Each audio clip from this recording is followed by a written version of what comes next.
Hey, hi, I'm that Benjamin guy. I do this benjaminutes thing.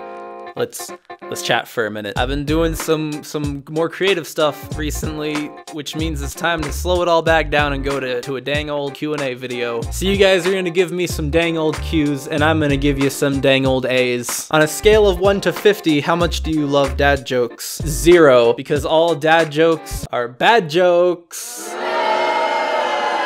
How many episodes will there be of your sitcom? Please let it be a lot. You're amazing. Well, thank you. That's very kind of you to say. Unfortunately, there probably won't be a lot more. There will be more videos with those characters, though. Don't get me wrong. I love doing those characters. It's just I feel like this particular arc is nearing its end. Honestly, the whole sitcom series started as a joke and eventually just spiraled out of control. The joke was that I had so many strange characters that it felt almost like I was setting up the cast for a goofy sitcom, and I said that out loud and thought to myself, wow, that's a really dumb idea for a video. I'm gonna make that a video. And it was supposed to be kind of a one-off, but then people said they wanted more, so I was like, shit, okay, let's ride this out and see where it goes. But yeah, no, the sitcom arc is definitely ending after one more episode. I totally meant it when I said to be concluded. But expect to see more of those characters because I've started giving them like backstories slowly, and I'm kind of starting to like those characters. Do you have a favorite character of yours to play? Probably either Smith or Christian. Smith and Christian are probably my favorites. Mostly because they're just both so volatile, I guess. Christian's volatile because he could just straight up murder someone at any given moment and not bat an eyelash. And Smith's volatile because he could just straight up cause the end of the world by accident, and he would bat every eyelash very rapidly because he'd probably be crying because he felt bad. Favorite cryptid?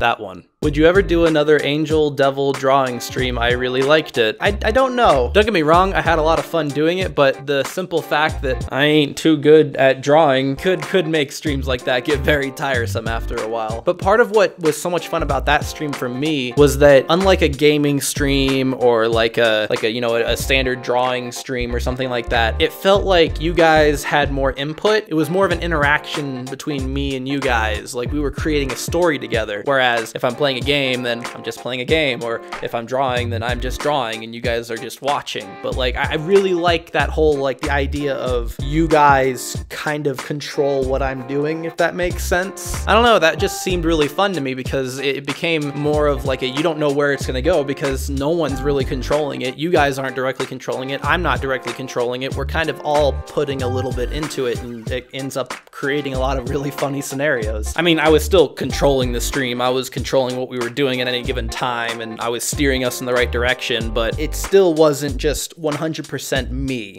if that makes sense. So I don't know, maybe I'll do more drawing streams like that, or if I come up with other ideas that let me do what I'm wanting to do with this stream, then I'll do that instead. I don't know. I haven't figured it out yet. That was my first long form stream. How did you come up with your characters for the sitcom? P.S. You're awesome. I love your Chanel. Well, thank you. I think my Chanel smells really great.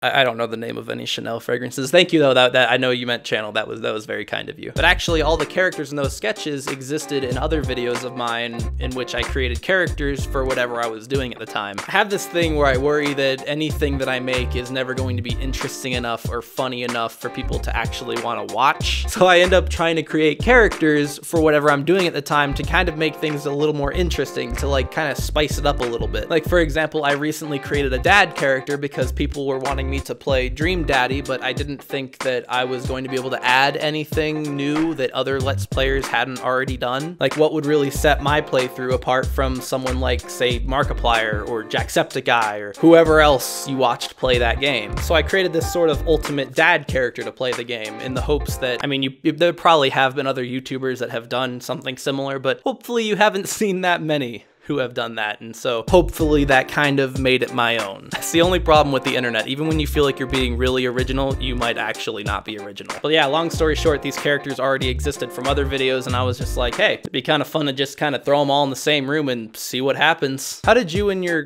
girlfriend meet?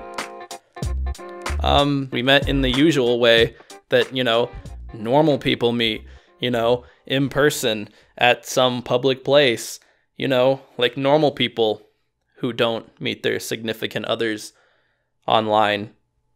Are you going to do any more of the OC vids that you did? I really like those. Also, how did you and Riley meet? Okay, so I already answered that second one, but the first question, yeah, I'll probably do more of those. I was actually really stressed out when I first did it because I was worried people were going to be upset if I didn't like take their characters seriously. I mean, I was hoping that everyone would just, you know, realize that if my art character, Bart, was drawing their characters, it probably wasn't going to be very serious. And thankfully, no one actually got upset by it. It was just a concerning territory for me because I realized that, you know, people take their original characters very seriously, and, you know, if you disrespect their characters, they're gonna be kind of upset. And man, I'm not here to upset nobody. I'm just trying to make people laugh. But it actually went really well, and people were really happy to actually see me draw their characters in a goofy way, so I probably will do more. Have any pickup lines? Heck yeah, I do. Hey baby, can you pick up my jaw? Cause it dropped when I saw you. Get it? It's a pickup line, but also a pickup line. Will you do more coding related videos? Maybe?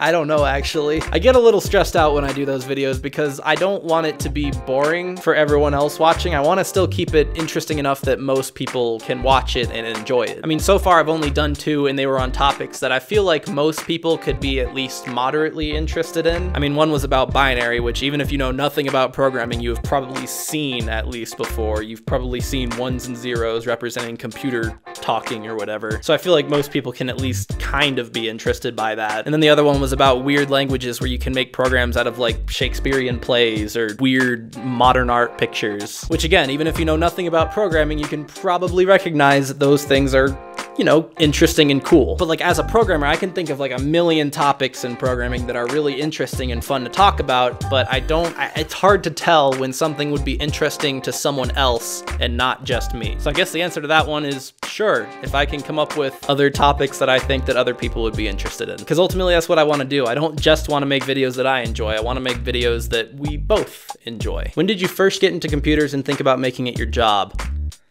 There's actually not a very deep backstory to this. I was trying to figure out what I wanted to study in college and was like, gee, I've always been pretty good at math. What careers have to do with math? Oh, hey, programming involves a lot of math and you can also create games with it? Neato! I looked up some JavaScript tutorials online, learned how to write some basic JavaScript, and was like, gee whiz, this isn't half bad. But JavaScript is just a web scripting language, so fuck it, let's learn some programming languages. And then I learned C++ and C# and a bunch of languages. And then I went to college for it and was like, diddly dang, look at that. I got myself a degree. Hey, businesses, give me a job. And then they gave me a job. The end. More or less.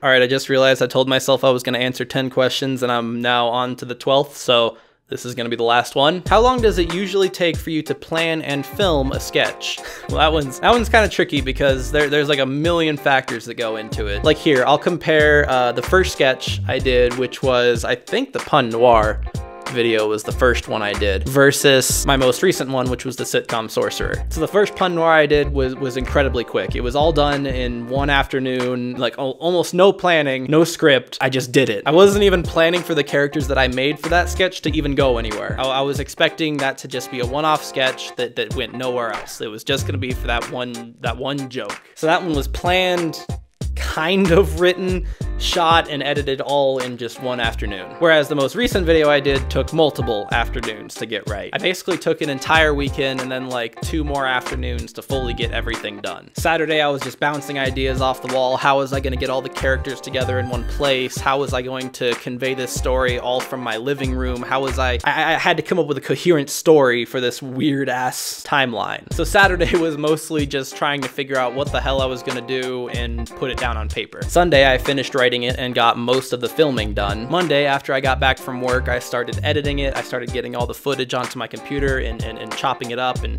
finding the takes that I liked the most. And then Thursday, I finished chopping it up and finished finding the takes I liked, and I put the finishing touches on it. I finished editing it, and basically, I finished the final package and made the thumbnail and everything, and the video was finally done. So that sketch took a substantial amount of time for me to finish, whereas the original Pun Noir, again, It was just one afternoon. Like most videos on YouTube, not all sketches are created equal. Some take substantially longer to do than others. Anyway, I gotta stop. I already went past my like 10 question limit that I set for myself. I gotta pry myself away from this video. But yeah, thank you guys for watching. Thank you for all the support recently, especially on the sketches. It means a lot when people like those, because it does take a lot of extra effort to make those. And you know what? Ultimately, just thanks for sticking around, guys. You guys are pretty swell. Y'all are some pretty cool beans. You guys make me so happy I could kiss you, but I think it's kind of weird when YouTubers kiss the camera. So here, I'm gonna have my cat kiss the camera. Have a kiss from Button. Here you go. There you go. You earned it.